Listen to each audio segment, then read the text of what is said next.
또 다시 뵙게 돼서 반갑습니다. 한 주간 평안하셨습니까? 옆에 있는 분과 서로 인사하시겠습니다. 반갑습니다. 잘 오셨습니다. 좋은 말 많이 하시기 바랍니다. 행복하세요. 돈 많이 버세요. 기독교인들이 돈도 많이 벌어야 됩니다. 왜냐하면 해야 할 일이 많기 때문이고 다른 사람들을 도와야 할 일이 많기 때문입니다. 오늘 이제 전반기 마지막 강의입니다. 7번째 강의인데요. 오늘도 즐거운 시간이 되시기를 바라겠습니다. 오늘 오신 여러분들을 환영합니다. 제가 환영의 뜻으로 오늘 꽃을 준비했습니다.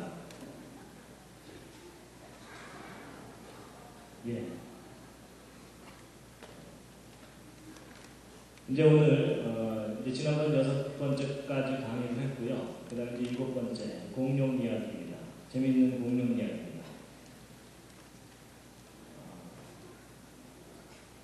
이제 어른들은 사실 공룡에 대해서 크게 관심이 없습니다. 그렇죠? 요즘에 이제 아이들, 특히 그 사내 아이들이 이 공룡에 한때 완전히 미친다고 해야 될까요? 다들 집중하는 때가 있습니다. 그럴 때 이제 그 아이들에게 우리에게 무엇을 어떻게 가르쳐 줄 것인가 하는 것인데요. 창세기 1장 25절 말씀인데 함께 읽으시겠습니다. 시작. 하나님이 땅의 짐승을 그 종류대로 육축을 그 종류대로 땅에 있는 모든 것을 그 종류대로 만드시니 하나님의 보시기에 좋았다. 이제 오늘 공룡과 성경입니다. 혹시 살아있는 공룡을 보신 분 계십니까? 그런 분 없으시죠? 여기는 그 미국 워싱턴에 있는 스미소니언 박물관의 그 공룡 화석 전시실입니다. 이제 다양한 종류의 공룡들의 화석들을 전시해 놨는데요. 이제 공룡은 영어로 다이너소라고 하는데, 다이너라는 말이 무시무시하게 크다 뭐 이런 뜻이고, 사우루스는 도마뱀 이런 뜻입니다. 그래서 그렇게 이름이 붙여졌고요. 혹시 공룡 이름 아는 거 있으십니까? 공룡 이름 티라노사우루스, 또 트리케라톱스, 또 알로사우루스, 또 아파토사우루스. 지금 어른들한테는 이게 다 방언입니다. 그리고 이제 공룡 이름 대보라고 하면 가끔 어떤 분들이 둘리 뭐 이런 게 있습니다. 이 공룡은 아주 유명한 공룡이죠. 바로 이게 티라노사우루스. 공룡의 왕이라고 할 그 공룡이죠. 공룡 이름 몇 가지 좀 알아보면요. 등에 무슨 빈대떡 같은 거 붙이고 다니는 공룡이 있습니다. 이거 이름이 뭐냐면 스테고사우루스입니다. 그 다음에 이제 목이 긴 공룡, 이거 디플로도쿠스라고 하고요. 그 다음에 이제 머리에 뿔이 2개가 있는데 이 코에도 뿔이 하나 더 있는 것 같으니까 그 이름을 트리케라톱스 뭐 이렇게 얘기합니다. 트라이세라톱스 이렇게 하고요. 얘는 그 주라기 공원 영화에 보면 아주 난폭한 공룡으로 나오는데 얘 이름은 이제 알로사우루스입니다. 자, 복습하겠습니다. 얘 이름이 뭐라고요? 스테고사우루스입니다. 그 다음에 얘 목이 긴 얘 공룡은 디플로도커스. 그 다음에 머리에 뿔 달린 공룡, 트리케라톱스. 그 다음에 얘는요, 알로사우루스입니다. 이건 뭘까요? 알입니다. 어떤 분들은 똥 그런데 아닙니다. 알입니다. 근데 공룡은 종류가 상당히 다양합니다. 이거보다 훨씬 더 많은 종류의 공룡들이 있고요. 이건 이제 공룡 알들을 모아놓은 건데요. 이 왼쪽에 있는 이것은 지금 새끼가 알에서 깨어나오려다가 화석이 된 안타까운 상황입니다. 그리고 이제 공룡 알들 모아놓은 거 보시면요, 상당히 큽니다. 그렇죠? 여러분 이거 하나 삶아서 도시락 싸갖고 가면 대여섯 명이서 퍼먹을 수 있습니다. 이건 뭐죠? 공룡 발자국 화석들입니다. 세계 곳곳에서 발견되는데 이건 미국 오클라호마주에서 발견된 건데 이 사람 발자국이 아닙니다. 한국에도 공룡이 살았었나요? 한국에도 공룡이 살았었습니다. 그래서 한국에서 공룡 발자국이 100개 이상 발견되는 지역이 7군데가 넘습니다. 그리고 이제 한국에서 발견된 공룡 발자국 중에 제일 큰 겁니다. 상당히 크죠? 괜히 앞에서 얼쩡거리다가 밟히면 인생 끝납니다. 하여튼 세계 곳곳에서 공룡에 관한 그 화석과 그 발자국 화석 이런 것들이 참 많이 발견되는데요. 이것은 이제 공룡 화석 실제 발견한 장소입니다. 그리고 이제 공룡 화석 중에 이렇게 싸우다가 죽은 듯한 모습이 있는데요. 이 남부 몽골 지방에서 발견된 건데 이 오른쪽 공룡의 앞다리를 왼쪽 공룡이 물고 있는 상태로 화석이 되어 있는 그런 상황입니다. 자, 이제 공룡 화석들을 좀 보여드렸는데요. 이건 이제 아주 전형적인 공룡이죠.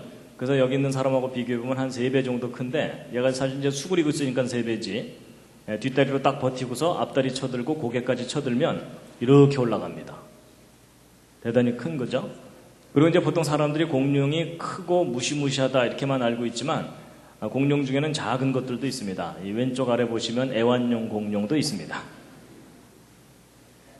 자, 이제 공룡 사진들을 좀 우리가 보았는데요. 이제 중요한 이야기를 하려고 합니다. 이제 공룡의 기원입니다. 공룡의 기원 그랬더니 어떤 분들이 뭐 공룡들이 바둑 두는 데인가 이러는데 아닙니다. 갑자기 추워지시죠?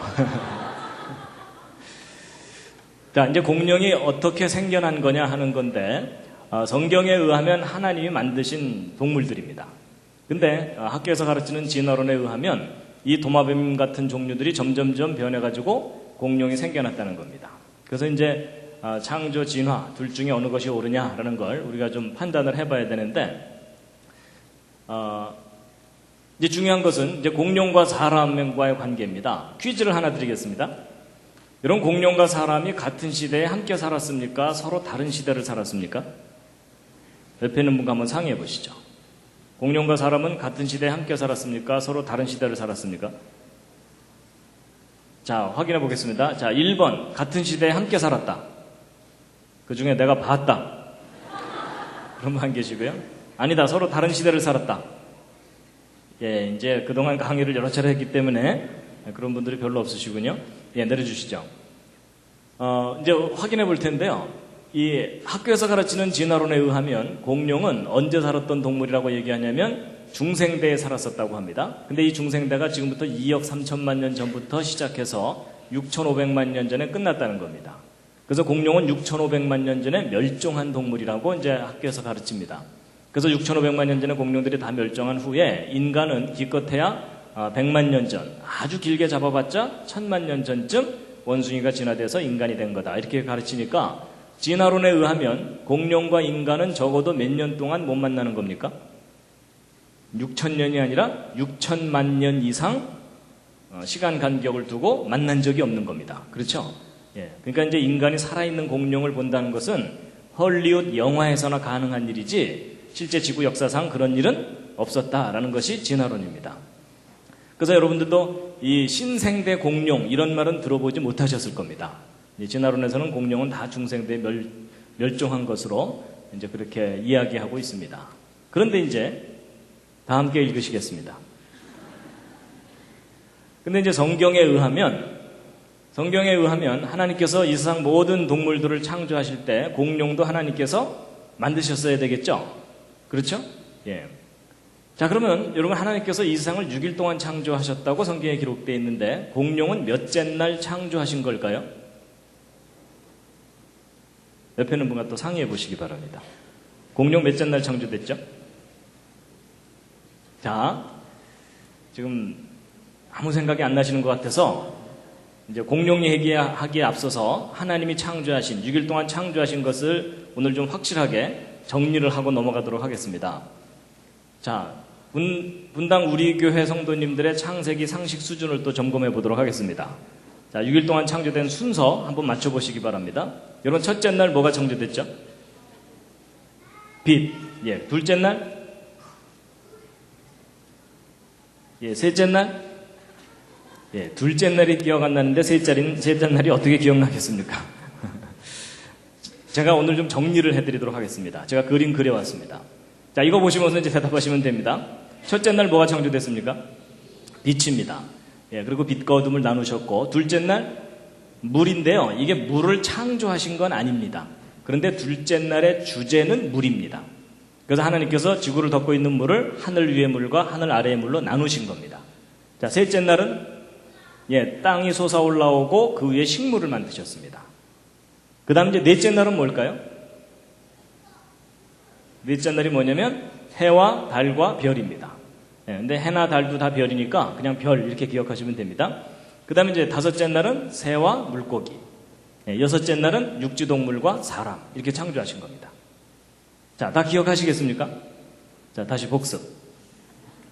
첫째 날, 빛. 둘째 날, 물. 셋째 날, 땅과 그 위에 식물.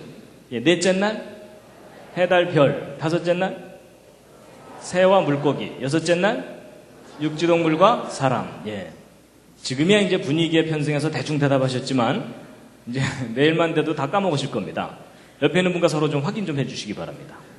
한 분이 물어보고 한 분이 대답하시고.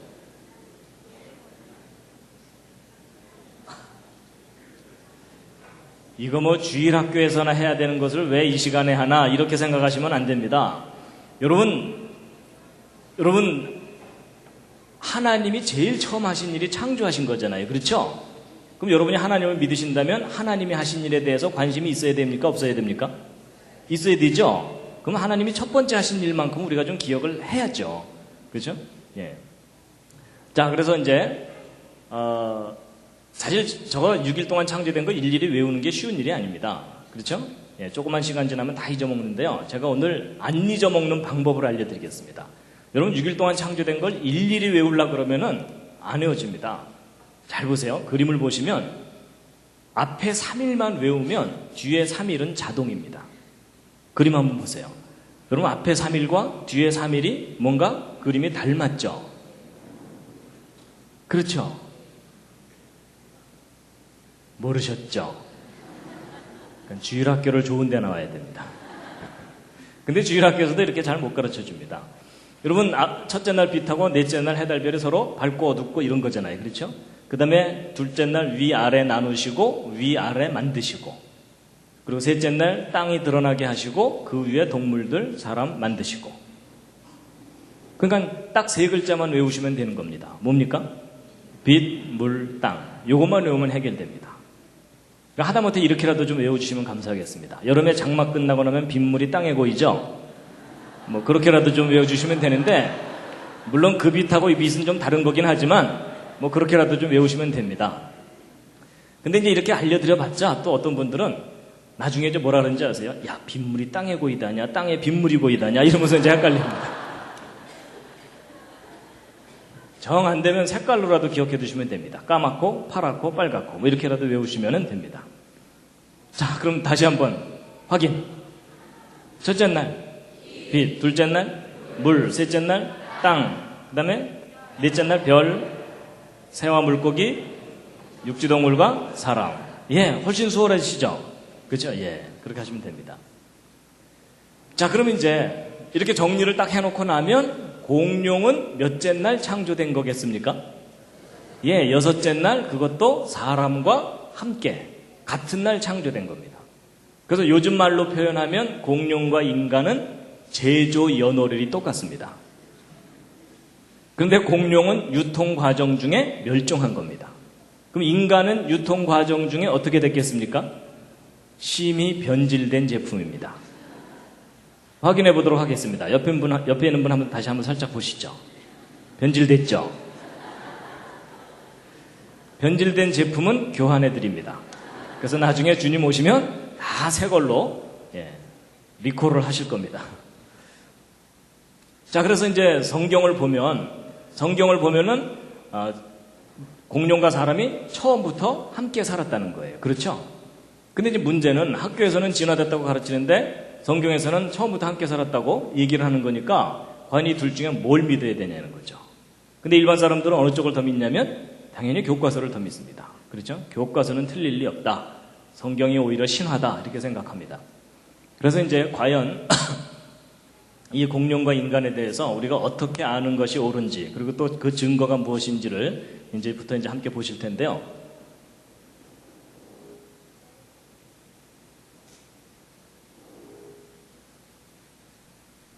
예, 이제 그 백문이 불여일견입니다. 과연 공룡과 사람이 서로 다른 시대를 살았던 것이냐, 아니면 함께 살았던 것이냐 하는 건데요. 무엇보다도 이제 증거가 중요합니다. 여러분, 증거도 없이 믿으려면 무슨 믿음이 필요하다고요?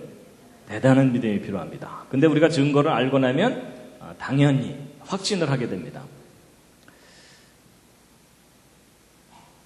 함께 한번 읽으시겠습니다. 시작. 후일에 너희 자손이 물어 가로되 공룡과 그 화석들은 무슨 뜻이뇨 하거든 뭐라고 대답해 주셔야 될 것 같습니까? 아무것도 안 떠오르시죠? 그래서 이제 오늘 뭐라고 대답해야 되는지를 이제 확인을 시켜드릴 텐데요. 이게 진화론에서는 공룡이 수천만 년 전에 멸종한 거다 이렇게 얘기를 하는데 이제 과연 그런가 하는 겁니다.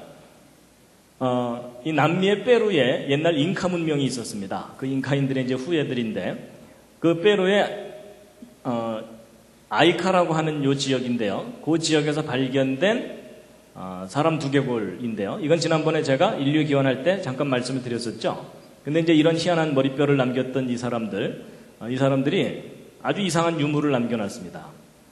이분이 이제 그 페루 분인데 그 아버지 때부터 이런 검은 돌들을 1000개 이상이나 수집해가지고 이제 소장하고 있고 그걸 이제 사람들에게 이제 알리는 분인데 이게 잉카 사람들의 무덤이나 이런 곳에 부장품 형태로 많이 들어있던 돌입니다. 그래서 잉카 사람들의 유물인데 거기에다가 잉카 사람들이 이상한 그림들을 많이 그려놨습니다. 그래서 이것은 지금 태양 숭배하는 우상 숭배 장면이고 요 밑에 있는 것은 이 동물 하나가 이렇게 엎어져 있고 잉카 사람이 그 옆에 쪼그리고 앉아 있는데 요 머리 부분에 무슨 꼬맨 자국 같은 것도 있고 여기 튜브 같은 걸로 연결되어 있고 여기 이 칼 같은 도구들이 보이죠? 이게 지금 무슨 장면이냐면 뇌수술하는 장면입니다. 잉카 사람들이 뇌수술을 했었다는 구체적인 증거들이 발견됩니다. 근데 이제 그보다 더 중요한 것은 바로 이제 이 그림 보시면요. 여러분 오른쪽 사람들은 분명히 잉카 사람들이고요. 근데 이제 왼쪽에 요 뭐죠? 공룡이죠? 그렇죠? 근데 무슨 공룡입니까? 지금 이름이 중요한 게 아닙니다. 이게 지금 무슨 공룡이냐면 오동통한 공룡입니다. 이게 무슨 얘기냐면 공룡 화석 발굴 장면이 아니고 살아있는 공룡과 싸우고 있는 장면입니다. 그렇죠? 이 잉카의 손에는 무기가 들려져 있거든요. 그래서 이 공룡이 무슨 공룡이냐면 이제 알로사우루스일 거라고 추정되는 공룡입니다. 그런가 하면 요 밑에 있는 공룡은요. 머리에 뿔 달린 공룡 아까 기억나십니까? 뭐였죠? 트리케라톱스죠? 예, 근데 잉카 사람이 지금 손에 도끼 같은 걸 하나 들고 손도끼 하나 들고서 지금 이 트리케라톱스로 올라타고 있는 겁니다.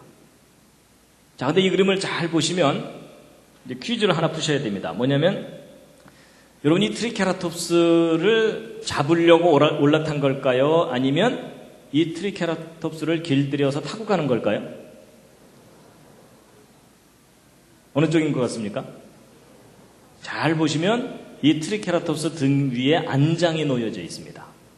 그렇죠? 그러니까 이 트리케라톱스를 사냥하려고 올라탄 게 아니고 저 트리케라톱스를 타고서 어딘가를 가고 있는 겁니다. 아마 더 큰 공룡 잡으러 가는 건지도 모릅니다. 그런가 하면 이 오른쪽에는 목이 긴 디플로도커스가 있습니다. 그 옆에 잉카 사람이 하나 창을 들고 서 있죠? 근데 이게 너무나 이상한 유물인데 왜냐하면 여러분 현대 과학자들이 이 공룡의 존재를 알기 시작하고 체계적으로 연구한 것이 1800년대 이후입니다. 근데 이 유물을 남겨놓은 잉카 사람들은 지금부터 500년 전쯤에 스페인에 멸망당한 그 이전에 한 1000년 기간 동안 문명을 이루었던 사람들입니다. 그럼 여러분 오늘날의 공룡에 관한 지식이 과거로 전달될 수는 없잖아요. 그렇죠? 그럼 도대체 이 잉카 사람들이 무엇을 근거로 해서 이렇게 공룡의 그림을 선명하게 그려놓을 수 있느냐 하는 겁니다. 그것도 살아있는 모습으로. 진화론적인 편견만 없다면 무엇을 증거하는 거겠습니까? 잉카 시대에도 공룡이 잉카인들과 함께 살고 있었고 그들의 사냥의 대상이 되거나 그랬었다는 겁니다. 참 신기한 유물이죠. 어떤 돌에는 여러 마리 공룡이 한꺼번에 그려져 있기도 합니다. 여기 보시면 등에 빈대떡 같은 거 붙이고 다니는 공룡 기억나시죠? 예. 그리고 어떤 경우는요, 공룡이 사람 뒤에 나타나서 애비 뭐 이러고 있는 장면도 있어요.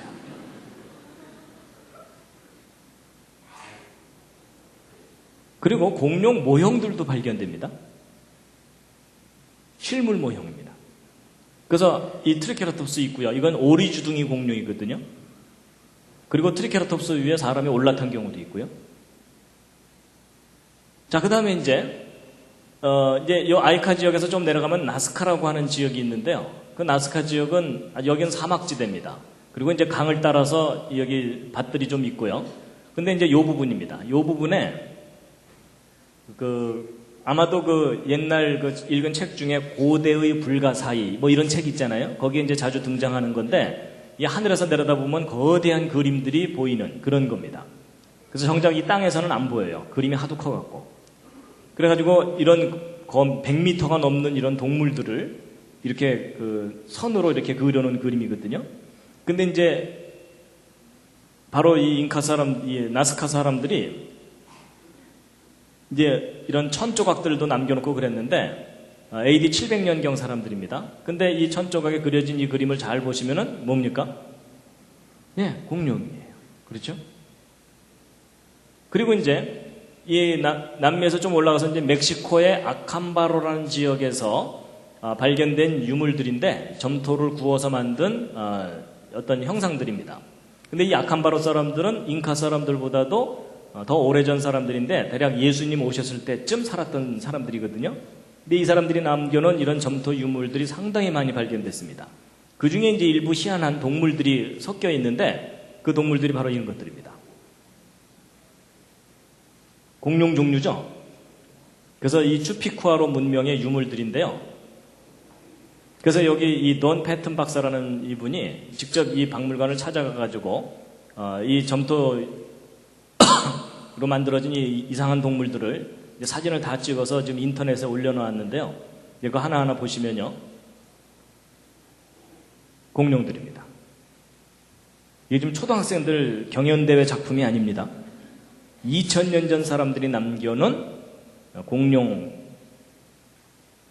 종류의 동물 모형들입니다. 아예 공룡하고 씨름도 하고 있어요. 그리고 숨 막혀 뭐 이러는 장면도 있고 내 손 뭐 이러는 장면도 있고요.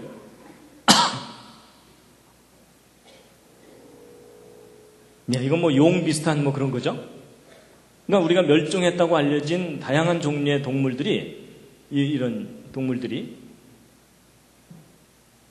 그리고 이제 람포링커스라고 해가지고 날아다니는 익룡 있죠. 익룡 종류도 발견되고요. 그리고 이제 이 사람들이 얼마나 사실적으로 정확하게 점토 모형을 만들어 놨냐면 이구아노돈이라는 공룡이 있는데 이 공룡이 꼬리를 수평으로 이렇게 치켜들고 살았다는 것을 최근에 와서야 알게 됐습니다. 옛날에는 그거 몰랐을 때는 1800년대 처음 상상도를 그릴 때는 꼬리를 축 처지게 잘못 그렸거든요. 근데 놀랍게도 2000년 전 아캄바로 사람들이 이구아노돈이 꼬리를 수평으로 뻣뻣하게 이렇게 쳐들고 있는 모습으로 모형을 남겨놨어요. 그래서 이 머리 부분의 요 특징이 닮았죠, 여기. 그렇죠? 예. 그러니까 직접 살아있는 것을 보지 않고는 저런 그림을 그리는 것이 거의 불가능한 일입니다. 그러니까 결국 여러분과 저만 모르고 살았던 겁니다. 그 이상한 진화론 교육 때문에 수천만 년 전에 멸종한 것으로 잘못 알고 있었던 겁니다. 그 밖에 이제 안킬로소우로스라든지 브론토소우로스도 거의 사실적인 모습으로 모형들이 남겨져 있습니다. 아예 사람과 함께 이렇게 있는 장면도 있고요. 그리고 좀 더 올라가면 이제 북미 대륙의 그 인디안들이 남겨놓은 벽화들이 발견되는데 그랜드 캐년 근처에서 발견된 벽화입니다. 여기 사람들이 이렇게 있고 여기 잘 보시면은 공룡이죠. 그리고 또 다른 벽화에도 미국 유타주에 있는 그 모누멘트 암벽이라고 하는 곳인데 여기 사람들 몇 사람 이렇게 있는데 이쪽 벽면에 보시면은 그림이 그려져 있는데 여기 보시면 이건 사람이죠. 근데 이 타원으로 된 여기를 잘 보시면 동물이 하나 그려져 있습니다. 그런데 마음이 착해야 보입니다.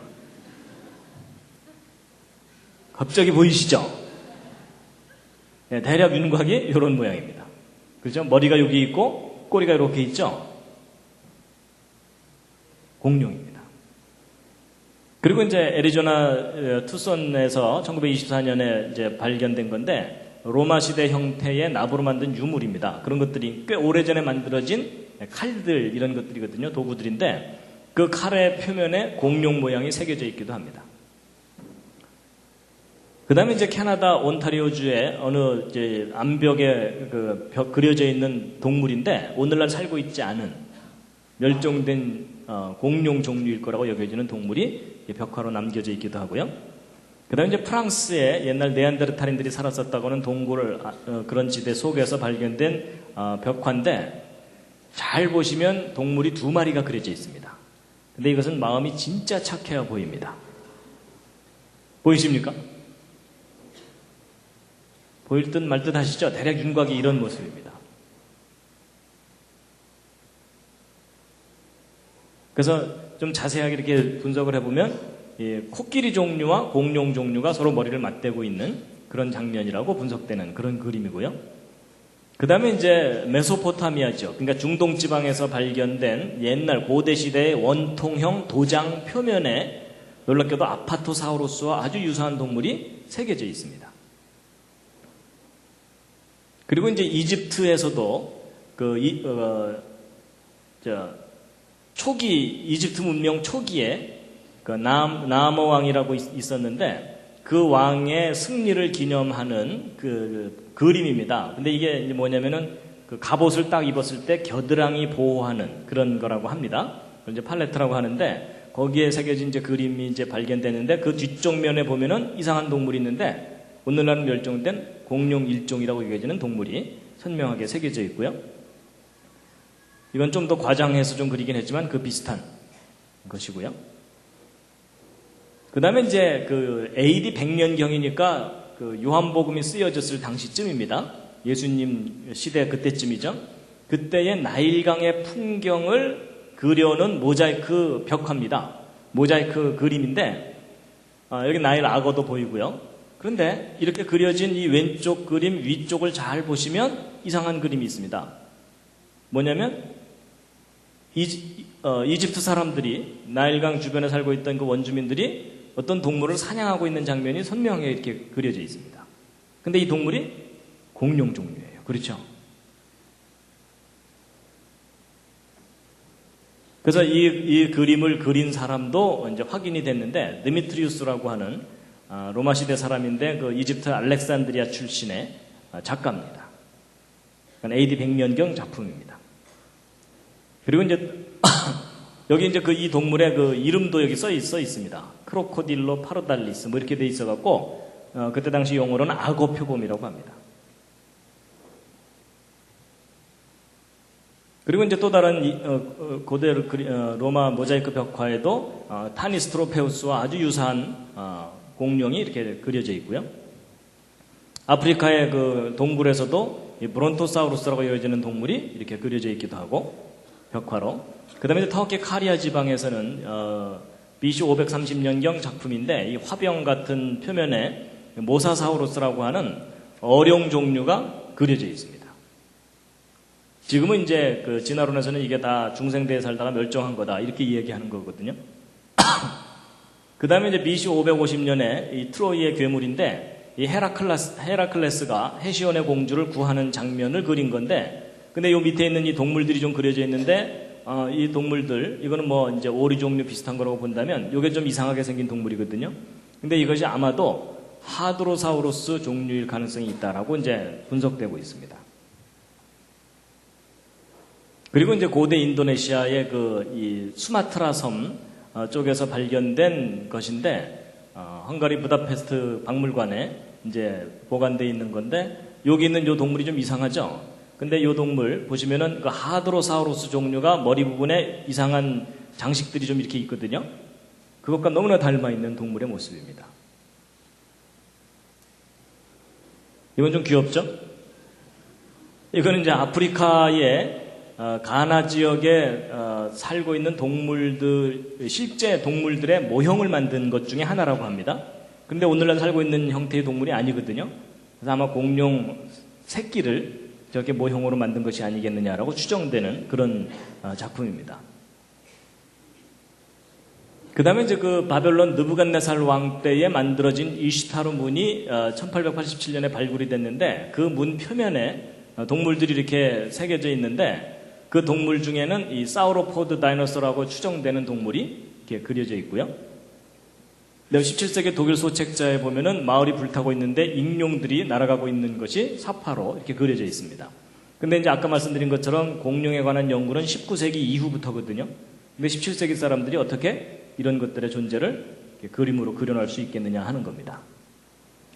그 다음에 이제 이집트에서 발견된 또 다른 도장인데, 도장에 새겨져 있는 그림을 잘 보시면은 이 프테로사우루스라고 하는 익룡이 이 가젤이라고 하는 이런 동물을 사냥하고 있는 장면이 남겨져 있습니다.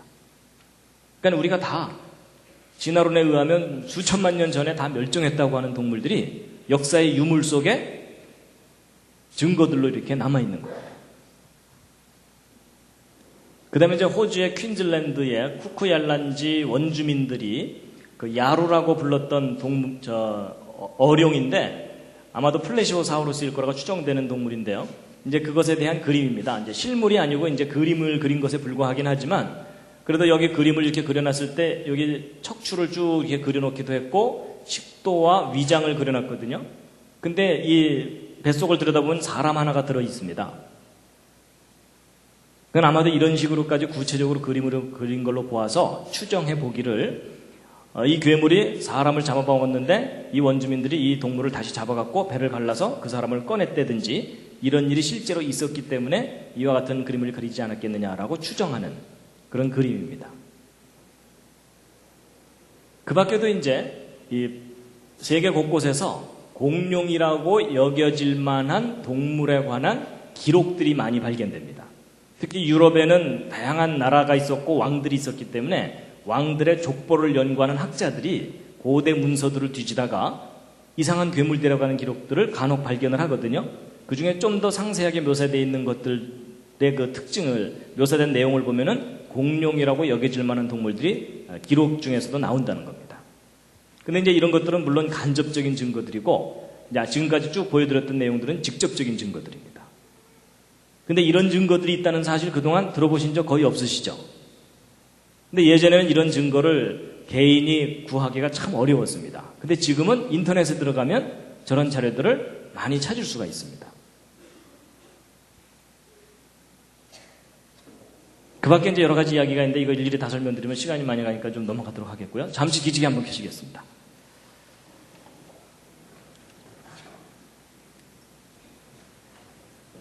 충격을 받으셨는지 피곤하신지 모르겠지만 지금 상태가 안 좋으십니다.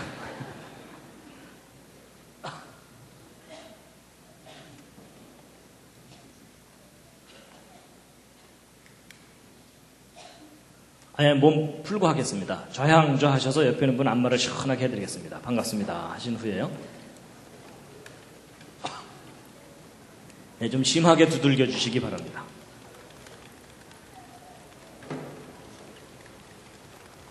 대충 하시면 안 됩니다. 옆에 앉은 분이 오케이 할 때까지입니다.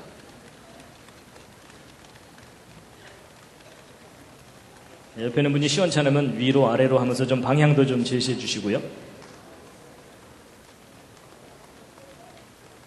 반대로도 좀 해주시면.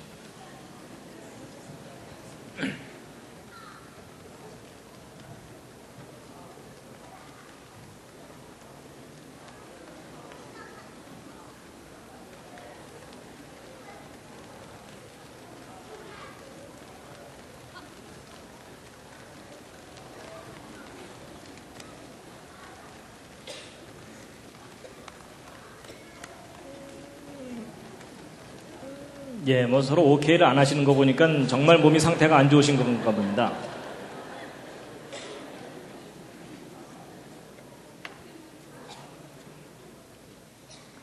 그 다음에 이제 이게 그 공룡 중에 아주 유명한 티라노사우루스죠. 여러분, 자동차하고 사람하고 비교하면 이렇게 큽니다. 큰 것은요. 그러니까 여러분 이게 분당을 돌아다닌다고 생각해 보세요. 집에 늦게 들어가는 아이들 하나씩 잡아먹는다고 생각해 보세요. 걔 이번 주에 안 왔던데 어떻게 됐어? 지난주에 잡아먹혔어. 이러면 얼마나 끔찍하겠어요. 근데 이제 이 티라노사우루스 렉스에 대해서 참 신기한 증거가 하나 발견되는데요. 미국의 이 잭 어너라는 공룡 연구하는 박사가 있는데 그 밑에서 일하는 메리 슈바이처라는 연구원이 티라노사우루스 렉스의 다리뼈 화석을 발견한 다음에 그 내부를 구조를 조사한다고 현미경으로 들여다보다가 뭘 발견했냐면 화석화되지 않은 이 티라노사우루스 렉스의 그 티슈, 그러니까 그 생체 조직이 발견된 겁니다. 돌처럼 단단하게 굳어 있지 않은 소프트한 부드러운 이 티라노사우루스의 이 생체 조직이 발견된 거예요. 근데 여러분, 수천만 년 전에 멸종한 거라면 저런 증거가 남아있을 수 있겠어요, 없겠어요? 절대 불가능한 일입니다. 그렇죠? 심지어 적혈구 흔적도 발견됐는데, 여러분, 이 뼈 같은 것은 수천만 년 보존될 수 있지만 적혈구 같은 것들은 이 분자 결합 구조가 약하기 때문에 시간 지나면 자연 분해가 일어납니다. 그건 저 수천만 년 됐다면 절대로 남아있을 수 없는 그런 증거물들인데 놀랍게도 그게 발견이 된 겁니다. 그건 공룡 절대로 수천만 년 전에 죽은 동물이 아닙니다. 이 티라노사우루스 렉스는 분명히 죽은 지 얼마 안 된 겁니다. 6,500만 년 전에 멸종했다. 이런 설명들은 이게 거짓입니다. 뭔가 잘못된 겁니다. 그리고요, 이 알라스카나 이런 지역에 가면요, 이 공룡의 싱싱한 뼈들이 발견됩니다. 화석이 아니라 뼈가. 그래서 이거 발견한 사람들이 표현을 해놨는데요. 이거 한번 해석해 보시죠. 해석은 쉬울수록 좋습니다. 싱싱하기를 어제 죽은 개뼈다구 같다. 뭐 이런 뜻입니다.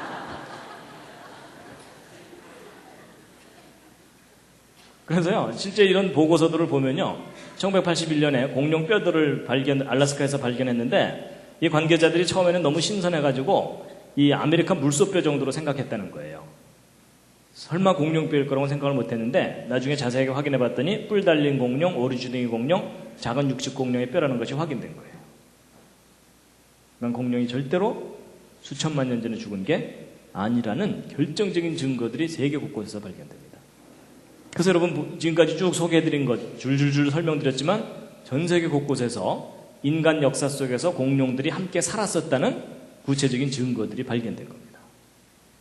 여러분, 제가 오늘 이걸 하나하나 확인시켜드리지 않고 말로만 얘기했다. 그러면 여러분 오늘 돌아가시면서 뭐라 그러시겠어요?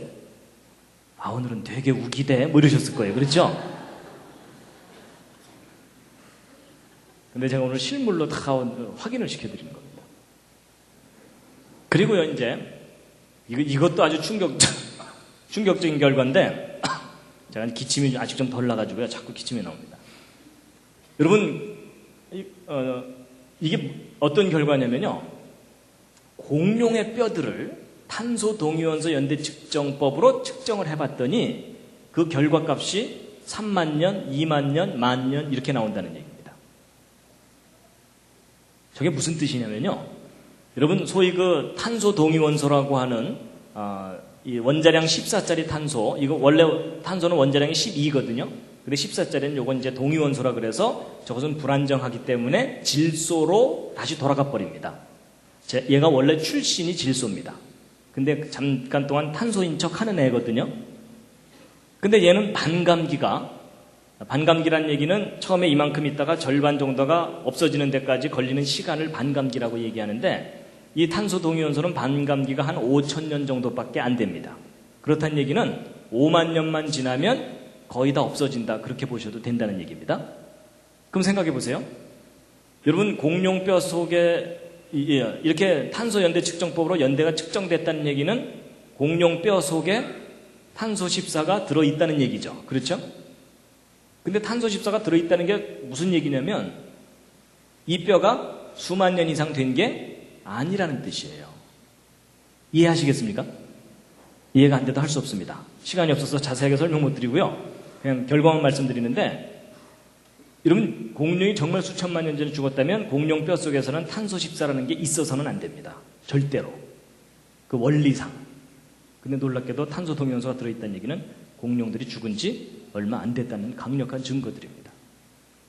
근데 일반 사람들은 이런 증거가 있다는 것을 모릅니다. 그래서 공룡이 수천만 년 전에 죽은 거라면 C14 원소는 그냥 사라져 버렸어야 되는데, 지금 현재 상당량의 C14이 발견된다는 얘기는 얘가 죽은 지 얼마 안 됐다는 얘기입니다. 그리고 이제 지난번 그 인류의 기원 이야기할 때 잠깐 보여드렸던 건데, 소위 그 중생대 퇴적층 속에서 인간의 뼈가 화석으로 발견됐다 그랬죠? 그렇다는 얘기는 실제로 중생대라는 시대가 있었던 겁니까? 없었던 겁니까? 이게 없었던 겁니다. 지금 전 세계 사람들이 진화론이라는 잘못된 이론에 다 속고 있는 겁니다. 그게 교육에 심각한 영향입니다. 잘못된 스토리를 사실처럼 믿고 있는 그런 상황이라는 거죠. 그래서 지금까지 보여드린 증거 중에 하나라도 사실이라면 진화론이 근본적으로 잘못됐다는 겁니다. 그래서 이렇게 수억 년 세월 동안 진화됐다는 이 스토리가 근본적으로 잘못됐다는 걸 말씀드렸고요.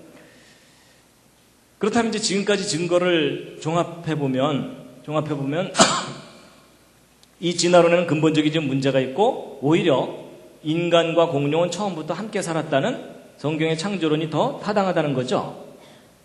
자, 그러면 이제 성경이 옳다면 우리가 하나 생각해 봐야 되는 게 뭐냐면, 여러분 성경을 보면은 말도 나오고 뭐 개도 나오고 동물들 많이 나오죠. 근데 여러분 성경에 공룡이 나오나요? 옆에 있는 분과 한번 상의해 보시죠. 여러분 성경에 공룡이 나오나요? 자, 확인해 보겠습니다. 1번 나온다, 2번 안 나온다, 3번 잘 모르겠다, 4번 성경을 읽어본 적이 없다. 자, 1번 성경에 공룡이 나온다고 생각하시는 분. 예, 지금 손 안 드신 분들이 상당히 당황해하고 있습니다. 내 성경에는 없던데 뭐 이러면서 내려주시고요. 예, 안 나온다고 생각하시는 분들도 있고요. 예, 잘 모르겠다. 예, 대부분 잘 모르시는군요. 여러분 성경대로 생각해 본다면 하나님께서 6일 동안 천지 창조하실 때 공룡을 6째 날 만드신 거라면, 여러분 공룡이 별로 특이하지 않은 동물이라면 안 나와도 괜찮겠지만 공룡이 상당히 특이한 동물이잖아요. 그렇다면 성경에 한 번은 나올 법하죠. 근데 여러분 성경에 공룡이 나온다는 말도 맞고 안 나온다는 말도 맞습니다. 무슨 얘기냐면 여러분이 가지고 있는 그 성경에는 공룡이라는 단어가 없습니다. 그래서 사람들은 성경에 공룡이 있다는 걸 모릅니다. 근데 여러분 성경이 원래 우리나라 말로 쓰여져 있던 게 아니라 성경 구약 성경 같은 경우는 히브리어로 쓰여져 있었고 신약 성경은 헬라어로 쓰여져 있죠. 근데 특히 구약 성경 히브리어 원문을 들여다보면 공룡이라고 믿어질 만한 동물이 나옵니다. 그래서 그 대표적인 예가 바로 욥기서의 40장을 보면은 40장 15절에 이제 소같이 풀을 먹는 하마를 볼지어다 이렇게 나오거든요. 여러분 그 욥기서는 그 욥이라는 사람이 이 사탄에 의해 가지고서 이 사탄이 하나님께 가가지고서 쏙닥쏙닥거리면서 제가 한번 이 욥을 괴롭게 하면 이 욥이 하나님을 부인할 겁니다. 뭐 이러는 바람에 고생하는 스토리 아시죠? 예. 그래갖고 이 욥기서 읽으면 참 재밌습니다. 재밌는데 처음 앞부분은 재밌다가 이 욥의 세 친구가 등장하면서 상당히 지루해집니다. 그래서 성동 통독하려고 마음먹었던 분들이 저 세 친구가 나오는 순간부터 시험에 들기 시작합니다. 근데 이제 욥의 고난이 다 끝나고 난 다음에 마지막에 하나님이 짠 하고 나타나십니다. 근데 나타나셔갖고 사실 우리 생각으로는 하나님이 나타나시자마자 욥한테 I am sorry 뭐 이러셔야 되거든요. 근데 성경에서는 하나님이 욥에게 미안하다는 말을 안 하세요. 그러면서 하나님께서 뭐라고 쫙 설명을 하시는데 설명하는 주제가 뭐냐면 내가 창조자다 그 말을 하시는 거예요. 그러면서 이제 이것저것 얘기를 하시면서 내가 땅에 기초를 놓을 때 너 어디 있었어? 말해봐. 아는 거 있어? 얘기해봐. 막 이러시는 거예요. 근데 욥의 대답이 또 신통한 거가 우리 같으면 막 화가 나갖고 괜히 쌩고생했잖아요. 이러면서 막 대들어야 되는데 욥이 또 그때 저는 죄인입니다. 이러면서 그냥 납작 엎드립니다. 그래서 이 욥기서의 주제는 정말 창조자 하나님을 내가 절대자로 인정하느냐 뭐 이게 주제인 것 같아요. 근데 이제 그 하나님이 나타나셔갖고 욥에게 창조자로서의 권위를 쫙 얘기하실 때 어느 동물을 또 예를 들으세요. 그게 바로 요 대목입니다. 그래서 이제 우리말 성경에는 이제 하마라고 되어 있거든요. 근데 이제 여러분 중에는 아마 그런 분들이 계실 거예요. 드디어 저 교수가 오늘 하마를 공룡의 일종이라고 우기려는가 보다. 근데 제가 여러분 하마를 공룡이라고 우기려는 게 아니고요. 제 설명을 들어보면 이해가 되실 텐데요. 여러분 이 구약성경 욥기서 40장 15절을 히브리어 원문으로 보면 이 베헤모트라고 되어 있습니다. 근데 이 베헤모트라는 동물이 정확하게 무슨 동물인지를 모릅니다. 그래서 영어 성경은 차라리 히브리어 발음을 그대로 영어로 이렇게 해놨어요. 베헤모트라고. 근데 희한하게도 우리말 성경에 하마라고 번역이 된 거예요. 그래서 제가 뭐 러시아에 가서도 남미에 가서도 이 성경 저 성경 다 들여다봤는데 다 베헤모트라고 돼 있어요. 근데 유독 이 한국인의 독창적인 아이디어 때문에 저걸 이상하게 하마로 번역을 해놨는데 여러분 이 동물이 하마가 아닙니다. 그래서 그 밑에 설명이 자세하게 나와 있거든요. 근데 어쨌든 이제 우리말 성경에 하마라고 돼 있으니까 하마부터 잠깐 보시겠습니다.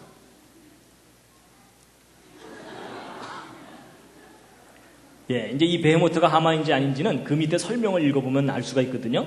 보세요. 여기 그 힘은 허리에 있고 그 세력은 배의 힘줄에 있다. 요거 하마라고 우겨볼 수도 있는데 그 다음 구절이 문제예요. 그 꼬리치는 것은 백향목이 흔들린 것 같다. 이렇게 돼 있는데 이런 백향목은 성경에 나오는데 성전 지을 때 기둥이나 들보를 쓰는 큰 나무입니다. 이 백향목이 이 정도 큰 나무예요.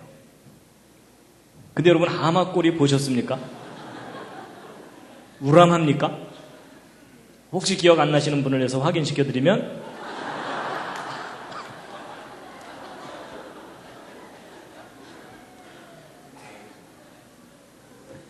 분명히 이 베헤모트라는 동물은 하마는 절대 아닙니다. 그렇죠? 분명히 거대한 꼬리를 가진 어떤 동물이거든요. 그 다음에 이제 19절도 보시면요. 하나님의 창조물 중에 으뜸이라 이렇게 돼 있죠? 여러분 동물 가운데 하마를 으뜸이라고 생각하시는 분. 여기 으뜸이라는 말은 앞뒤 문맥상으로 볼 때 가장 거대한 동물입니다. 그렇죠? 그럼 여러분 육지에 살았던 동물 중에 가장 거대한 동물은 지금 현재 살고 있는 것 중에 있습니까? 멸종된 것 중에 있습니까? 멸종된 것 중에 있죠. 그걸 우리가 부르기를 뭐라고 불러요? 오늘날 공룡이라고 불러요. 그렇죠? 그 다음에 이제 그 뒤에 또 하나 더 보시면요. 좀 더 보시면 요단강이 불어서 그 입에 미칠지라도 태어나다. 여러분 요단강에 홍수가 나서 돼지가 동동동 떠내려가고 소가 둥둥 떠내려가는데 이 베헤모트라는 동물은 그 홍수가 나는 강을 유유히 건너서 왔다 갔다 한다. 뭐 그런 표현입니다. 그러니까 이렇게까지 표현되어 있는 그 동물은 분명히 얘는 아닙니다. 얘는 이 번역이 정확하게 안 된 거고 적어도 이 정도 되는 거겠죠. 그렇죠? 여러분 여기 머리가 여기입니다. 목이 이렇게 있고 꼬리가 이겁니다. 꼬리. 요게 아닙니다.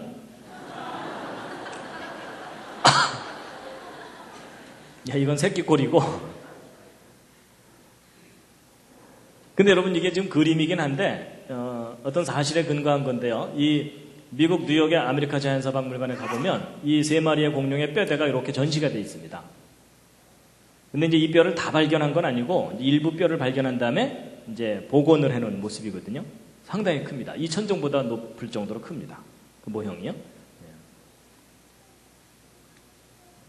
그러니까 우리가 이 진화론의 편견을 벗어나서 그냥 이것도 이제 하마라고 하지 말고 그냥 원문 그대로 놓고 베헤모트라고 놓고 나서 성경을 읽어보면 그 내용이 공룡이라고 충분히 인정할 수 있는 그런 내용입니다. 그렇죠? 그래서 이제 성경에 단어 하나만 딸랑 나왔다면 우기기 나름이지만 이렇게 자세하게 설명이 나와 있는 걸로 보아서 공룡이라는 거죠. 근데 이제 그렇다면 이제 궁금한 게 뭐냐면 그럼 차라리 우리말 성경에 공룡이라고 번역을 해놓지 왜 그걸 이상하게 하마라고 번역을 했느냐? 그거 좀 이상하시죠? 근데 이제 이런 겁니다. 이 욥기서는 수천 년 전에 쓰여진 기록이고요. 공룡이라는 용어는 최근에 나온 거잖아요. 그렇죠? 그리고 이제 최근에 진화론이 등장하면서 심지어 성경을 연구하는 학자들조차도 진화론의 영향 때문에 이 베헤모트를 감히 공룡이라고 번역을 못한 거예요. 그래서 살아있는 동물 중에 어떤 동물하고 매치를 시키려다 보니까 매치되는 게 없어요. 그러다 보니까 뭐 등치가 좀 크다 이러니까는 하마 종류이겠거니 하고 하마라고 번역을 했다는 겁니다. 그래서 이제 보통 그 성경 주석 같은 데 보면은 하마 또는 코끼리라고 생각되는 어떤 거대한 동물 뭐 이렇게 설명을 해놨거든요. 그럼 이제 하마가 아니면 코끼리냐 그래서 코끼리를 그 옆에다가 대놔 봤는데 딴 건 몰라도 꼬리를 보아서는 얘도 아니에요. 그렇죠? 근데 여러분 우리가 화석을 통해서 이렇게 큰 꼬리를 가진 이런 공룡들을 발견하잖아요. 그렇죠? 그러니까 이 욥기서의 40장에 기록되어 있는 이 베헤모트는 공룡의 일종이다라고 생각할 수 있다는 겁니다. 그리고 이제 참고로 이제 하나 더 말씀드리면요. 욥기서 41장 그 다음 장에 보면 우리말 성경에 악어라고 번역되어 있는 게 나오거든요. 근데 이게 또 악어가 아닙니다. 이 히브리어 원문으로 보면 리워야단이라고 되어 있는데 이 리워야단은 성경에 나오기도 해요. 저 단어가 직접. 근데 저 리워야단은 다른 곳에는 대개 뭘로 번역되어 있냐면 용으로 번역되어 있습니다. 그래서 이 리워야단에 대해서도 하나님께서 자세하게 설명을 하시는데 특히 19절, 21절 요 노란색으로 제가 표시해 놓은 곳을 한번 눈으로 보시면 어떤 동물이 떠오릅니까? 입에서 막 불이 나오는 용이 떠오르시죠? 용? 자, 여러분 또 퀴즈를 드리겠습니다. 여러분 그 막 입에서 불을 뿜는 이 용이라는 존재가 실제 역사 속에 살았었던 동물일까요? 아니면 사람들이 꾸며낸 동물일까요? 옆에 있는 분과 또 한번 상의해 보시기 바랍니다. 뭐 옆에 있는 분이 도움이 안 되니까 이젠 상의를 안 하시는군요. 자, 1번. 실제 역사 속에 살았었던 동물이라고 생각한다. 그러시는 분. 예, 꽤 많이 우기시는군요. 예, 내려주시고요. 그 다음에 아니다. 그 사람들이 꾸며낸 허구적인 동물일 거다. 예, 네, 예. 뭐 반반이신데요. 근데 여러분 우리가 생각해 봐야 될 게 뭐냐면요. 만약에 이 용에 관한 전설이 우리 한국에서만 발견된다면 우리 조상님들께서 워낙 뻥이 심하셔서 희한한 동물을 꾸며냈다라고 하면은 되겠지만 좀 이상한 점이 뭐냐면요. 이 용에 관한 전설이 전 세계적으로 발견됩니다. 그래서 이게 전 세계적으로 발견된다면 무슨 구체적인 근거가 있을 것이다라는 것이 학자들의 견해입니다. 그런데 이제 아무래도 이 입에서 불을 뿜는 이 용을 믿는 용이 현실적으로 존재한다는 건 믿기가 쉽지가 않잖아요. 그렇죠? 그런데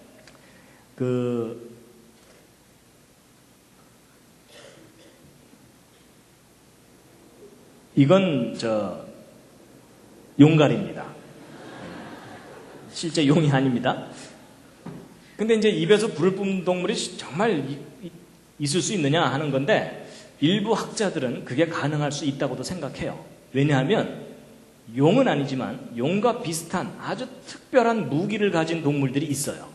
그 대표적인 예 중에 하나가 아주 조그마한 딱정벌레입니다. 근데 얘 이름이요. 이 딱정벌레는 종류가 아주 많거든요. 그 중에 이 폭격수 딱정벌레라고 하는 게 있어요. 이 봄바르디에 비틀이라 그래서 얘는 어떤 무기를 갖고 있냐면요. 이 두꺼비가 자기를 잡아먹으려고 가까이 다가오면 꽁무니에서 100도짜리 화학폭탄을 발사해요. 온도는 100도, 화학물질이에요. 그러니까 얘가 잡아먹으려고 달려왔다가 헬렐레 하는 동안 얘는 유유히 사라지는 거예요. 근데 여러분 생각해 보세요. 제가 100도짜리 화학폭탄을 한번 뿜고 나면은 이 꽁무니 어떻게 되겠어요? 완전히 익어버리고 얘는 중환자실로 가야 되겠죠? 근데 우리 생각에는 그런데 얘는요, 이걸 360도 자유자재로 자기가 원하는 대로 뿜을 수 있을 뿐만 아니라 4분의 80번을 뿜어내도 끄떡 없어요. 희한하죠? 그래갖고, 야, 별 희한한 놈이 다 있네. 사람도 얘한테 이거 쏘이면은 이렇게 막 화상을 입습니다. 그래서 이제 얘를 조사를 해봤더니 이 뱃속에 특별한 장치가 있어요. 그래서 이 화학 물질들이 서로 분비가 돼갖고 거기다가 효소를 딱 첨가하면은 폭발적으로 화학 반응이 일어나갖고 순간적으로 온도가 100도로 올라가고 압력이 확 늘어나는 거예요. 그러면 꽁무니가 타이밍을 딱 맞춰서 딱 열어주면 폭탄처럼 팍 나가는 거예요. 근데 여러분 이제 생각해 보세요. 얘가 만약에 이 타이밍을 잘못 맞춰서 꽁무니가 늦게 열렸다. 그럼 얘 어떻게 되겠어요? 얘는 어떻게 되냐면 자살폭탄 테러 딱정벌레가 되는 겁니다. 반대로 이 꽁무니를 너무 일찍 열으면 어떻게 되겠어요? 이게 퍽 하고 나가버려야 되는데 픽 하고 나가면은 이 100도짜리가 한참 동안 나가면은 이 꽁무니 진짜 있겠죠? 근데 얘는 기가 막히게 타이밍을 맞춰서 착착 열어주는 거예요. 완벽하게 조절이 되어 있는 거예요. 참 신기하죠? 근데 여러분, 이런 특별한 기능을 가진 이런 딱정벌레는 절대로 진화에 의해서 저절로 생겨날 수 없다는 증거입니다. 왜냐하면 여러분 얘가 정말 진화된 존재라면 처음부터 이런 기능이 없었겠죠. 그럼 얘가 이런 기능을 가지려고 진화를 하려면 얘가 얼마나 많이 실험을 해봐야 되겠어요. 그렇죠. 여러분 제가 완벽하게 성공하기 전까지는 다 실패예요. 실패는 곧 무엇을 의미해요? 죽음을 의미해요. 그렇죠?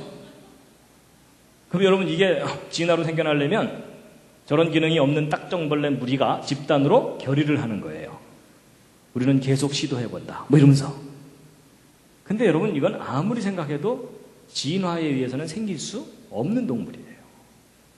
처음부터 완벽하게 설계하지 않는 이상 불가능한 생명체입니다. 동의하십니까? 예. 근데 이제 보세요. 이런 특별한 화학폭탄을 발사하는 동물이 있다면 입에서 불을 뿜는 용은 오히려 쉬울 수 있다는 거죠. 여러분, 생명체들이 메탄이나 알코올 같은 가연성 물질들을 몸에서 합성해낼 수가 있어요. 여러분도 가끔 뒤로 내보내시죠? 근데 이제 농도가 낮아서 불이 안 붙어서 문제지? 근데 이제 그런 것들을 몸에서 생산해낸 다음에 노즐을 통해서 뿜어내면 되거든요. 그리고 거기다가 뿜어내면서 스파크만 탁 튕겨주면은 사실 입에서 불이 나가는 것은 가능한 일이라는 거죠. 근데 여러분, 전기 뱀장어 같은 것은 몇만 볼트 전기를 내잖아요. 그러니까 전기 스파크 같은 걸 탁 튕겨줄 수 있는 장치만 생명체에 있다면은 얼마든지 입에서 불을 뿜는 동물이 존재할 수도 있다는 겁니다. 근데 네가 봤냐 이러면 저도 또 할 말이 없어요. 그렇지만 원리적으로 볼 때 가능할 수 있다는 얘기입니다. 더군다나 여러분, 성경에 써 있잖아요. 그렇죠? 여러분, 기독교인은 하나 깊이 생각해야 되는 게 뭐냐면 성경에 써 있다면 일단 무시하면 안 돼요. 그렇죠? 딴 데 써 있으면 몰라도 성경에 써 있으면은 다시 한번 생각해 봐야 됩니다. 근데 분명히 하나님께서 그것도 직접 말씀하시잖아요. 내가 이 동물 다 만든 거다. 이렇게 말씀하시죠? 그렇다면 입에서 불을 뿜는 용이라는 존재가 실제 있을 수 있다라는 겁니다. 그래서 이제 참고로 이제 말씀을 드렸고요. 자, 그 다음에 이제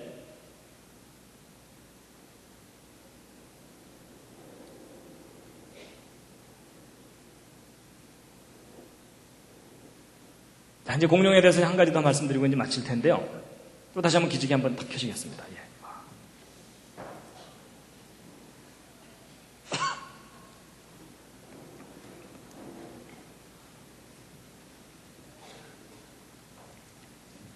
그 다음에 이제 공룡의 멸종입니다. 멸종. 여러분, 지금 이렇게 다양하게 살고 있던 이 공룡들이 지금은 없죠? 멸종된 거죠? 그럼 공룡이 왜 멸종됐죠? 여러분, 이런 어려운 질문은 쉬운 대답부터 하시면 됩니다. 공룡이 왜 멸종됐느냐 이런 질문을 받으시면 제가 안 죽였는데요 이러시면 됩니다. 여러분, 그 여리고성 얘기 아세요? 그렇죠? 어느 교회 목사님이 주일학교 교육이 잘 되나 보려고 다니다가 꼬마 하나를 딱 붙들어 세워갖고 여리고성을 무너뜨린 게 누구지? 이렇게 물어봤더니 그 아이가 어떻게 했다고요? 얼굴이 파랗게 질려갖고 제가 안 그랬는데요 뭐 이랬대잖아요. 그래갖고 이제 거기서 끝나는 게 아니고요. 그래갖고 이제 이건 문제가 있구나 그래서 그 아이를 가르치는 교사를 찾아가서 이거 어떻게 된 거냐고 따졌더니 그 교사가 뭐라 그랬다고요? 얘는 절대로 거짓말할 아이가 아닙니다. 이렇게. 그래갖고 이 교육에 문제가 있구나 싶어갖고 부장 장로님을 찾아갔어요. 그래서 어떻게 된 거냐고 따졌더니 뭐라 그랬다고요? 제가 어떤 놈인지 꼭 잡아내겠습니다. 이런 거예요. 그리고 이건 정말 심각하구나 이래갖고 이번엔 당회를 열었어요. 그래서 대책을 논의하려고 당회를 열었더니 장로님들이 모이자마자 뭐라 그랬다고요? 까짓 거 우리가 물어줍시다. 뭐 이런 거예요.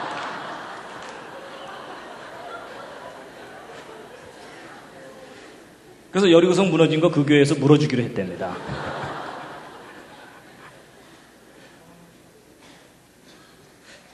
그냥 우스갯소리였고요. 그래서 공룡이 왜 멸종됐다고요? 쉬운 대답부터 하시면 됩니다. 자, 여러분, 그 공룡 멸종에 관해서 가장 널리 알려진 것이 운석 충돌설인데, 과거에 지구상에 큰 운석이 하나 뻥 떨어지면서 막 화산이 폭발하고 이 화산재들이 지구를 덮는 바람에 온도가 뚝 떨어져서 추워 죽었다. 또는 음식물이 없어지는 바람에 굶어 죽었다. 새끼를 못 낳아서 멸종됐다. 여러 가지 이론이 많거든요. 근데 이제 일반적인 공룡 멸종에 관한 이론은 인터넷 뒤지면 금방 막 쫙 나옵니다. 근데 그 얘기를 제가 일일이 다 할 필요는 없고요. 성경을 믿는 사람들은 공룡 멸종에 대해서 어떻게 생각하는 것이 좋은가 하는 부분을 이제 말씀드리면요. 전 세계 곳곳에 발견되는 그 공룡 화석들은 아마도 대홍수 또는 그와 비슷한 큰 사건들에 의해서 갑자기 매몰돼서 화석이 된 거다라고 생각하시면 틀리지 않는다는 겁니다. 그래서 이 전 세계적인 대격변에 의해서 동물들이 갑자기 멸망당한 거다라는 것에 대한 많은 증거들이 있는데 그 중에 이제 대표적인 예가 하나가 뭐냐면 바로 얘입니다. 이게 뭐죠? 이 맘모스입니다. 맘모스. 대략 한 1만 년 전에 4천에서 1만 년 전에 멸종한 것이다라고 알려진 맘모스인데요. 이 맘모스들이 이 북극 근처에 이 시베리아나 알래스카 지역에 이 빨간 점을 친 곳이 맘모스 시체 발견한 지점들입니다. 그러니까 이렇게 넓게 엄청난 양의 맘모스들이 죽어 있는 겁니다. 그래서 이제 이 사람들이 이 맘모스 상아 띄어서 파느라고 정신이 없어요. 그래서 이제 아주 많은 맘모스 시체들이 발견되고 그랬는데 그 중에 이제 유명한 맘모스가 이제 바로 그 베르조브카 맘모스라 그래가지고 이 동쪽 지역에서 러시아 동쪽 지역에서 발견된 거를 이 상트페테르부르크라고 하는 곳에 그 동물 박물관에 전시를 해놓은 겁니다. 그래서 이제 이게 얼마 전에 제가 가서 직접 찍은 사진입니다. 제가 직접 갔었다는 증거로 이렇게 사진도 찍어왔습니다. 그리고 이제 이런 맘모스들이 이렇게 아주 그 살점이 다 썩지 않고 남아 있고요. 그 다음에 이제 땅 속에 파묻혀 있는 것들은 이렇게 이제 캐내갖고 싣고 와가지고서 이 흙들을 떼어내면 그 속에 맘모스가 들어있는 뭐 그런 경우도 있고 그렇습니다. 자, 근데 여기서 이제 퀴즈를 하나 드리면요. 여러분이 맘모스들이 살았을 때의 기후가 추운 기후였겠습니까? 따뜻한 기후였겠습니까? 보통은 추운 기후였다고 많이 기억을 하십니다. 왜냐하면 얘네들이 발견되는 곳이 시베리아나 이런 데 추운 지역이니까. 그래서 추운 데서 눈을 헤치면서 뭐 어렵게 살다가 결국은 얼어 죽었겠구나 이런 생각을 많이 하는데 아닙니다. 일반 사람들의 상식과 달리 이 맘모스가 실제로 발견됐을 때 그 주변 증거들을 보면은 추운 데 살았던 동물이 아닙니다. 근데 아직도 일반 책에는 추운 기후에 잘 적응한 동물이다 이렇게 나와 있거든요. 이거 잘못된 상식입니다. 실제 이 맘모스들이 시체들이 발견된 그 주변 지역에서도 이런 온대성 동물들이 함께 발견됩니다. 그리고 심지어 이 맘모스 위장 속에서 열대 쇠파리의 유충, 이 구더기가 발견되기도 하고 그럽니다. 그렇다는 얘기는 얘가 추운 데서 살았던 동물이 아닌 겁니다. 그리고 심지어 27m 정도 되는 과일나무가 맘모스 시체하고 함께 발견되기도 하고 그렇습니다. 그래서 여러 가지 증거들, 코끼리는 기본적으로 열대동물이고 갓 태어난 코끼리는 이 추위에 약합니다. 특히 이 코 같은 것들은 영하 막 30도 이렇게 내려가는 이런 추운 기후에 이 동상이 걸리기 때문에 유지가 안 됩니다. 그리고 매일 엄청난 양의 물을 마셔야만 이 덩치가 유지가 되거든요. 근데 이 얼음물을 마신 다음에 자기 체온만큼 더 빌려면 엄청난 열량이 필요한데 먹을 것도 별로 없는 그 추운 지대에서 이 맘모스들이 산다는 건 불가능한 일입니다. 그래서 예전에는 그냥 언뜻 생각하기에 추운 데 살았다 죽었다 이렇게 생각했는데 이 구체적인 증거들을 확인해 보면은 절대로 추운 데가 아니라 오히려 따뜻한 데서 잘 살았던 겁니다. 특히 이 맘모스에 대해서 뭐 추운 기후에 오랫동안 먹이를 찾지 못할 것에 대비해서 에너지 저장고인 기름 주머니를 가지고 있다 이렇게 설명이 일반적으로 되어 있는데 이것도 잘못된 게 뭐냐면요. 여러분 피하 지방이 많다는 것은 먹이가 풍부했다는 것에 대한 증거지. 그렇죠? 예. 왜냐하면 이 추운 지방에 사는 술록보다는 따뜻한 데 사는 무소가 더 피하 지방이 많아요. 그렇죠?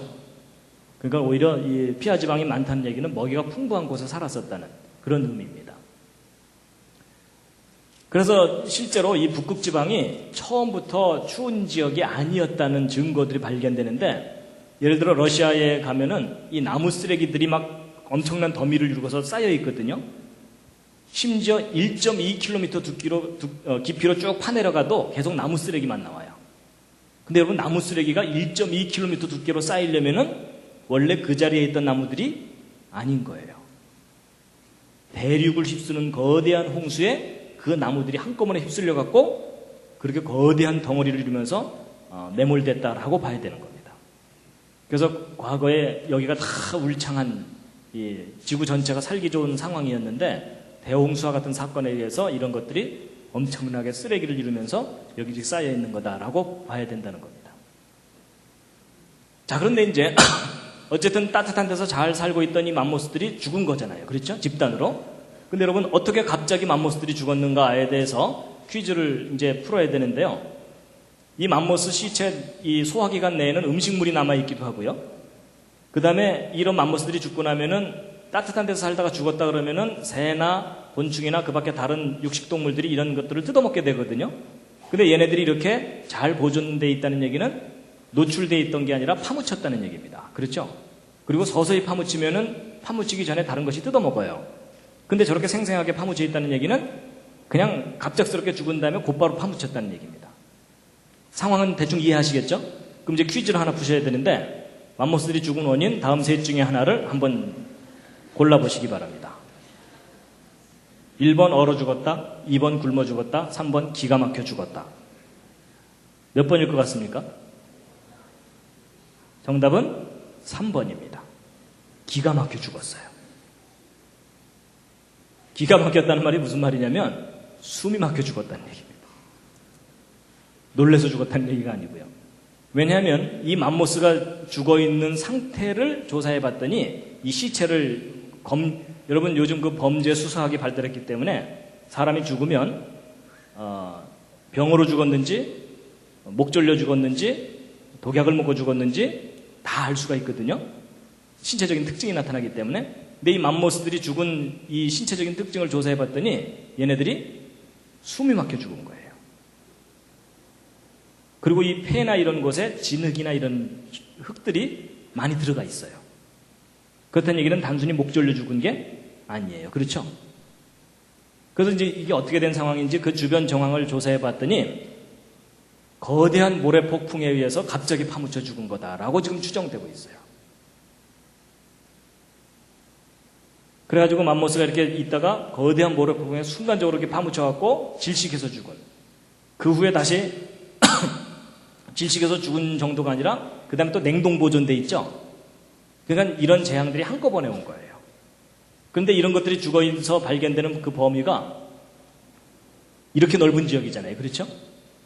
그러니까 이 모든 것들이 다 질식해 죽은 건 아니지만 많은 맘모스들이 질식해 죽은 흔적들이 있어요. 그렇다면 전 세계적인 대홍수 때에 이 대륙을 휩쓰는 거대한 폭풍이 불거나 그러면서 얘네들이 파묻히고 또 그대로 냉동돼 버린 거라는 거죠. 그래서 이 대홍수 때 지난번에 말씀드린 것처럼 깊음의 샘들이 터져나오게 되면 이 폭발할 때에 급격하게 온도가 냉각이 되거든요.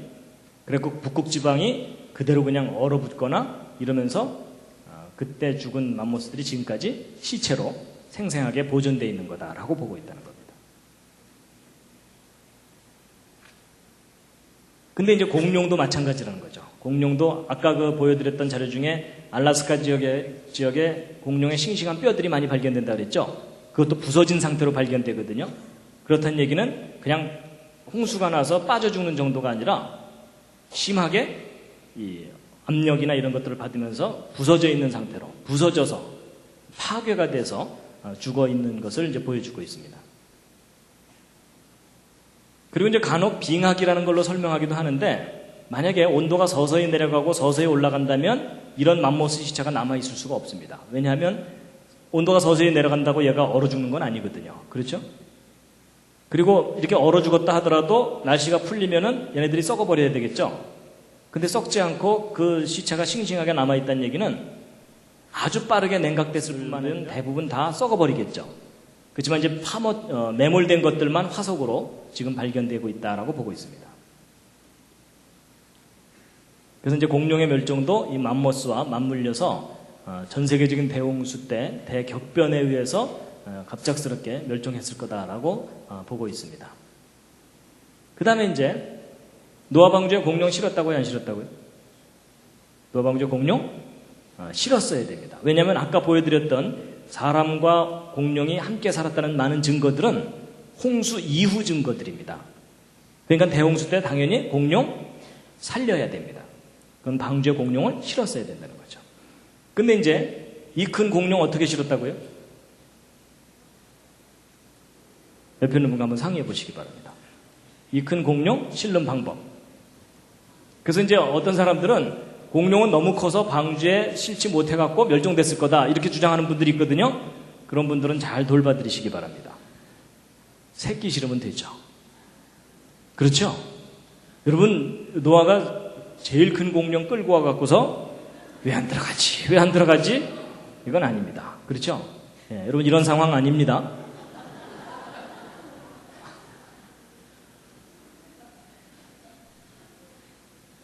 그 방주 제가 그 동물 넣는 거는 시간 관계상 지난번에 설명을 안 드렸었거든요. 근데 그 동물들 정말 방주에 다 종류대로 넣을 수 있었느냐? 계산을 해보면 충분히 넣을 수가 있습니다.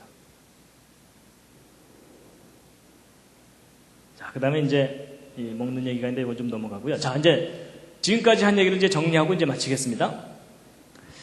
이제 성경대로 생각해 본다면 창조 때부터 지금 현재까지 이 역사 동안에 이제 공룡이 어떻게 된 거냐라는 것을 추정해 보면 창조 때부터 시작해서 아담의 후손들이 대홍수 때까지 그 인구가 늘어나겠죠. 그리고 공룡도 역시 그 숫자가 늘어났겠죠. 근데 대홍수 때 전 세계적인 대홍수에 의해서 이 모든 것들이 다 죽고 방주에 탔던 것들만 다시 살아남았겠죠. 그랬을 때 방주에 탔던 그 사람들이 다시 지금 현재까지 60억 인구로 불어났습니다. 근데 공룡들도 역시 그 후에 다시 숫자가 늘어났겠죠? 늘어났는데, 그러니까 이렇게 공룡과 인간이 함께 살았으니까 이런 유물들이 남아있는 것이잖아요. 그런데 문제는 지금 현재 공룡이 있습니까? 없습니까? 없죠. 그렇다면 이 공룡들은 어느 정도 번성하다가 다시 멸종했다고 봐야 됩니다. 2차적인 멸종이겠죠? 예. 근데 이제 동물들 중에는 먼저 이렇게 멸종한 것도 있지만 시간의 차이를 두고 뒤늦게 멸종해 가는 것도 있고, 여러분 지금 현재 전 세계적으로 볼 때 동물들이 멸종해 가는 쪽입니까? 아니면 새로운 동물들이 진화로 생겨나는 쪽입니까? 예, 지금 아주 빠르게 멸종해 가고 있어요. 그렇죠? 그래서 특별히 인구가 증가하면서 이 동물들이 아주 빠르게 멸종해 가고 있거든요. 그런데 이제 어떤 것들은 아무리 멸종시키려고 해도 멸종이 안 되는 것들이 있어요. 뭘까요? 쥐, 바퀴벌레 뭐 이런 거요. 그렇죠? 예, 걔네들은 아무리 노력해도 멸종이 안 돼요. 그래서 이제 동물마다 이렇게 시간 차이를 두고 멸종해 갈 텐데 결국 사람들이 동물에 대해서 체계적으로 연구하기 시작한 것이 뒤늦게 연구를 하게 됐어요. 그렇죠? 그러다 보니까 먼저 멸종한 것들은 화석으로만 발견되겠죠? 아마 그것에 해당되는 것들이 공룡일 거라고 여겨진다는 거죠.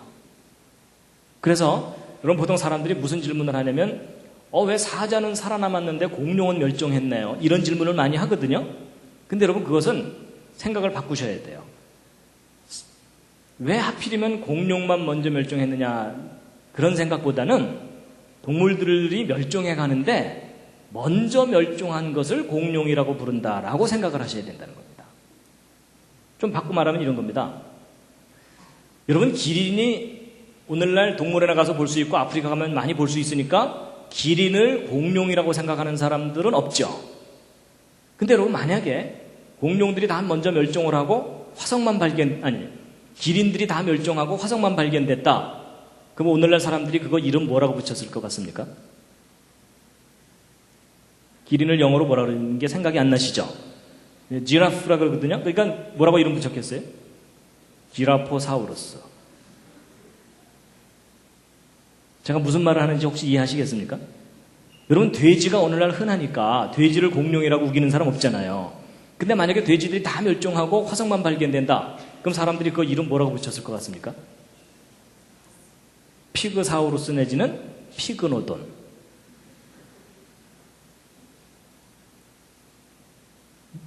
제가 무슨 말을 하려는지 이해가 되시죠? 무슨 얘기냐면 공룡이 무슨 특별한 동물이 아니라는 겁니다. 여러분 공룡이 특별한 동물이라면 공룡 말고 다른 동물들도 하나님이 만드신 특별한 동물들이에요. 그렇죠? 근데 왜 오늘날 사람들이 공룡을 왜 그렇게 특이하게 생각하냐면 멸종해서 살아있는 모습이 안 보이니까 특이하게 생각할 뿐이라는 겁니다. 여러분 코끼리가 다 멸종됐다면 그 이름 뭐라고 붙였을 것 같습니까? 엘레판토사우루스. 그래서 여러분 우리가 생각을 바꿔야 됩니다.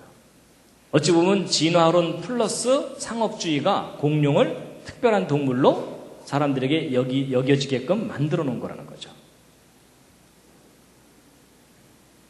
자, 그래서 이제 지금까지 쭉 공룡에 대해서 이것저것 말씀을 드렸는데요. 다시 한번 읽으시겠습니다. 시작. 후일에 너희 자손이 물어 가로되 공룡과 그 화석들은 무슨 뜻이뇨 하거든 뭐라고 대답하셔야 된다고요? 얘야 그때 내가 앞에 조금 듣다가 정신을 잃었단다 이러시면 안 된다는 겁니다. 그러시면 안 되고 지금까지 한 얘기를 이제 정리를 해드리면요. 자, 5가지로 정리할 수 있는데 자, 첫 번째 여러분 공룡과 인간은 같은 시대에 함께 살았다 서로 다른 시대를 살았다?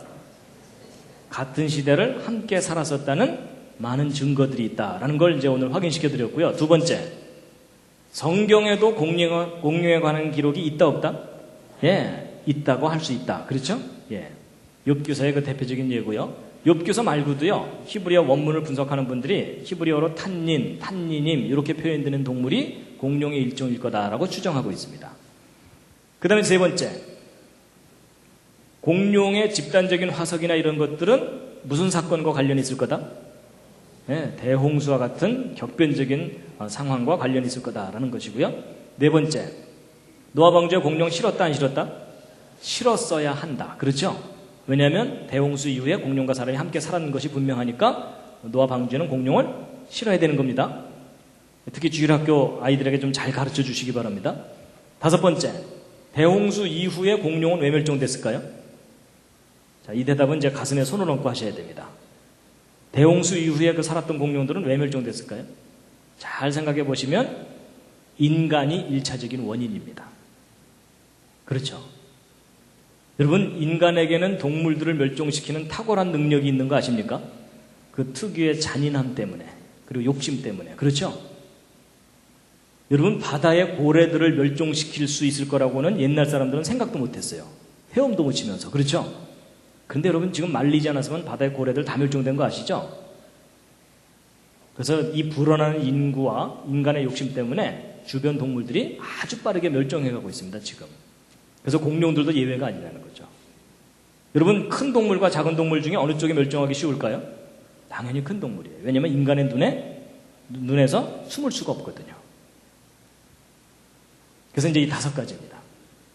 대략 오늘 말씀드린 내용의 요점이요.